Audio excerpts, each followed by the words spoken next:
Fournette, a first down carry. And he's going to be stopped up quickly here.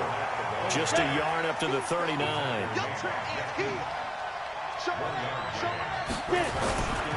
They'll try the right side here with Fournette. He's got a first down and then some at midfield. And all the way down to the 41-yard line.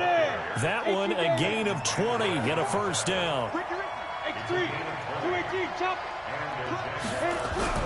Now Minshew on 1st and 10. This one caught by his tight end Oliver. And this winds up a pickup of 2, maybe 2.5 to about the 39. Looking to throw again on 2nd down. Minshew. You get a tight end like this, and you know he's used to dishing out punishment, but here, he's one that has to absorb the contact, and as a result, unable to hold on to the football. Here's Minshew. They go with a shuffle pass, and it's complete. And he'll lose yardage here, back at the 47. Call that a loss of 7 to bring up 4th.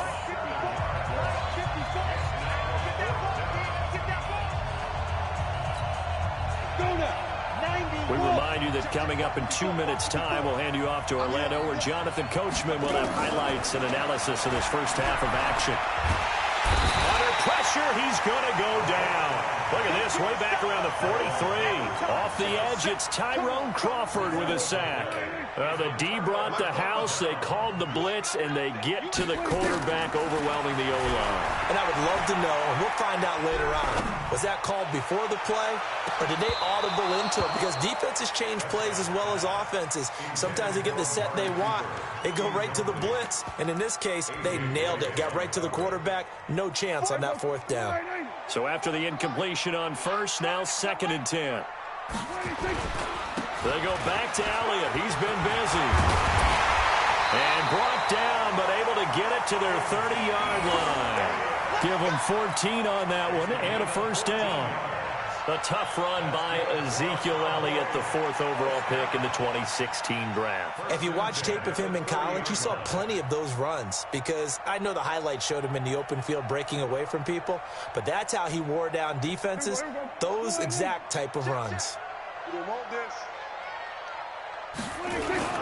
A design run for their wideout, and that one covered beautifully. Their defenders stayed home, and they'll stop him behind the line. It's a loss of 5 there, bringing up 2nd.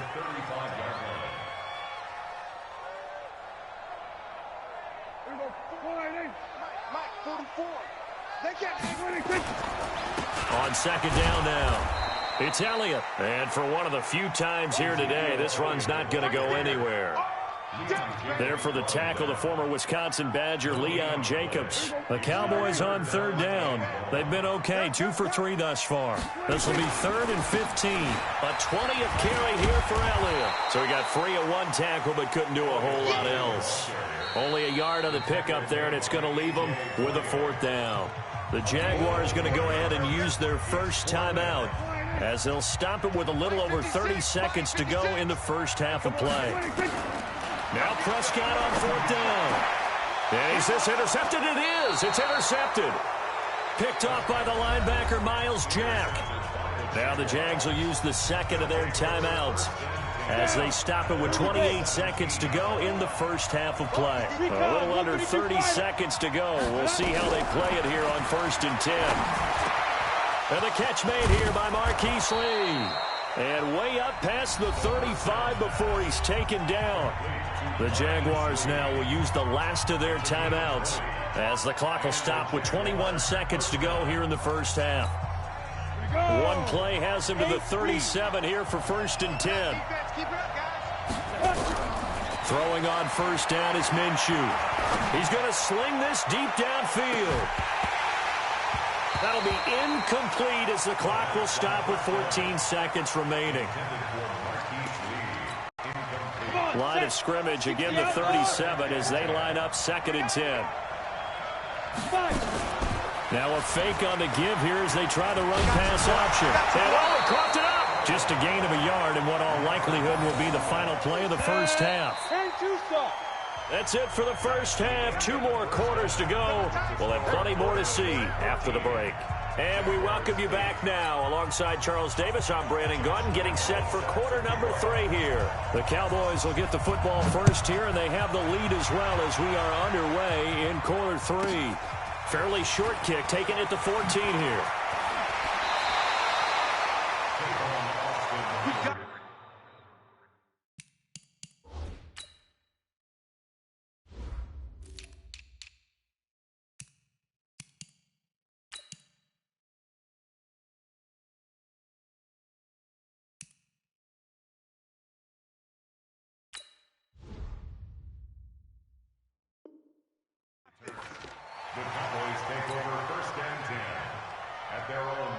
About set for this next drive by the Cowboys offense. They have the lead. Now they'll be looking for some separation here as we begin the third quarter. I like the way you term that, because now I think they go a little bit deeper into their playbook. They like what they did in the first half. That worked okay. But in order to get this... This is caught inside the 15. Touchdown, Cowboys. Tavon Austin. 66 yards. And the Cowboys, they push out in front further.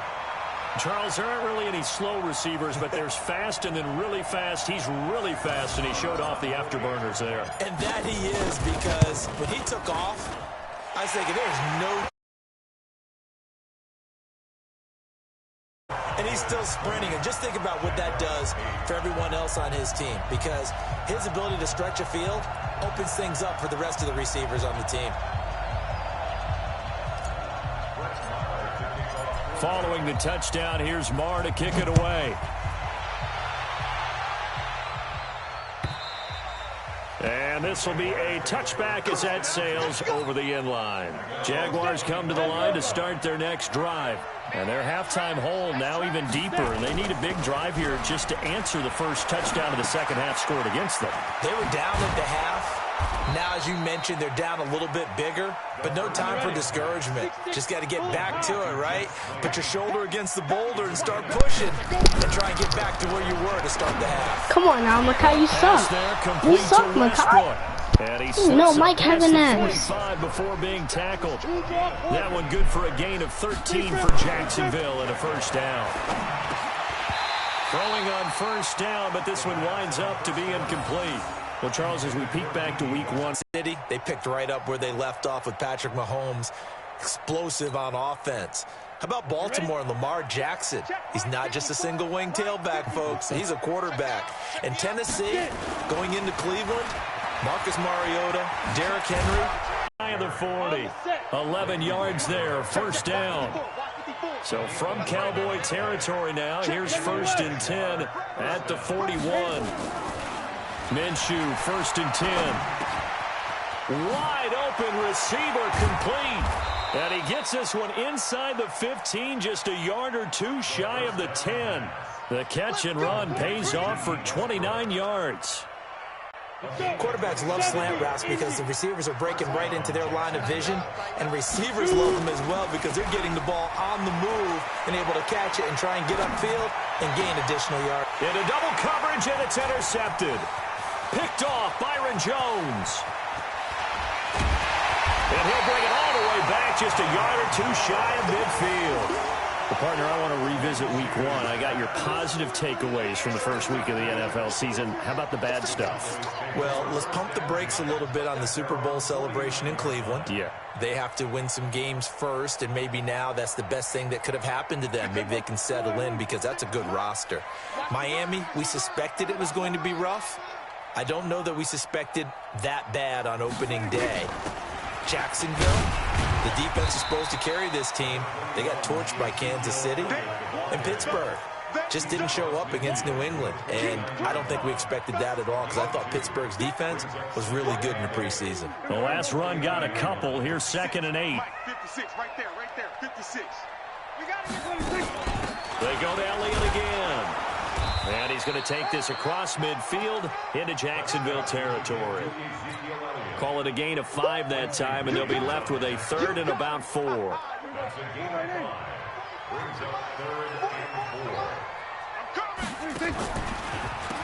3rd down, Elliott. And he's going to have the first down at about the 38. Third and medium, they opted to run instead of pass, and it worked. First down. So here's a 1st and 10 at the 38. Elliott, toss right. Trying to bounce it outside, but he's only able to get it back to the line of scrimmage. Call it no gain on the play, and it'll be 2nd down. 2nd and 10 at the 38-yard line.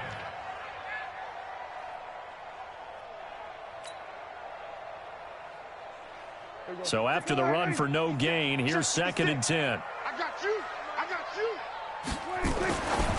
Now Prescott. And that one got tipped. Kind of threw everything off. It brings up 3rd. Well, we're not playing 3 yards in a cloud of dust football anymore. I kind of get why those old school coaches sometimes didn't want to throw the football. Because if it's popped up in the air, it almost turns into slow motion. And both sides trying to get to the football, and you're holding your breath wondering whether it's going to go good or bad for your team.